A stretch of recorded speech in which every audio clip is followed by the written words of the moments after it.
So ভাই লোক, হিন্দু পুরাণে লেখা আছে যে ভগবান কলিকে অবতীর্ণ হবেন এই কলিযুগের শেষে, যেখানে উনি অসুর কলিকে মেরে এই কলিযুগের শেষ করবেন, আর তার সাথে সাথে উনি একটা নতুন জগতের সৃষ্টি করবেন। অ্যান্ড এই কনসেপ্ট নিয়ে একটা মুভি রিলিজ হতে চলেছে, যার নাম হচ্ছে কালকি 2898 AD। আর আজকে এই ভিডিওতে আমরা কথা বলতে চলেছি যে কালকি 2898 AD মুভিটা কি অ্যাকচুয়ালি কলিযুগের সাথে কানেক্টেড নাকি না। সো এটা একটা এক্সাম্পল দিয়ে বোঝাই। সো আমাদের হিন্দু মাইথোলজির ভেতর 7 জন ইমর্টালস আছে, মানে 7 জন চিরঞ্জীবী আছে, বিকজ হালা পড়া রিজন।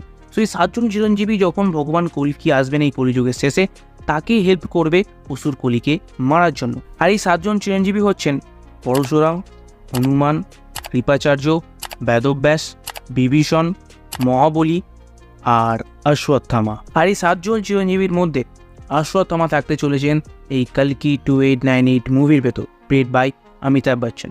সো কানেকশন বুঝতে পারছো তো?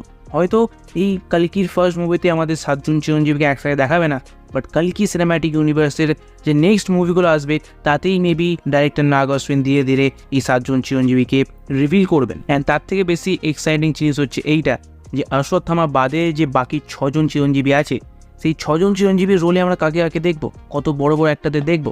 বাকি এটা তো অনেক পরে ভাবা যাবে, বাট এইটুকু তো প্রমাণ হয়ে গেল এই কালকি 2898 AD মুভিটা কলিযুগের সাথে কানেক্টেড। অ্যান্ড এখনও যদি তোমার আমার কথা বিশ্বাস না হয়, তাহলে আমার কাছে আরও একটা এক্সাম্পল আছে যে কালকি মুভিটা কলিযুগের সাথে কানেক্টেড। অ্যান্ড এটার সবথেকে বড় এক্সাম্পল হচ্ছে অশ্বত্থামার গ্লিমসটা। মানে মুভি মেকার্স যখন অশ্বত্থামার ফার্স্ট গ্লিমসটা রিলিজ করে, সেইখানেই ওনারা এর হিন্ট দিয়ে দিয়েছিলেন যে হ্যাঁ, কালকি মুভিটা কলিযুগের সাথে কানেক্টেড হতে চলেছে। সো গ্লিমসের শুরুতেই আমরা দেখতে পাই অশ্বত্থামা মানে অমিতাভ বচ্চন শিবলিঙ্গের সামনে বসে ধ্যান করছেন, আর শিবলিঙ্গের ওপর এক ফোঁটা করে জল পড়ছে। না হঠাৎ যখন জল পড়া বন্ধ হয়ে যায়, তখন অমিতাভ বচ্চন হাত দিয়ে দেখেন অ্যান্ড বুঝতে পারেন যে এইবার আসতে চলেছেন ভগবান কলকি।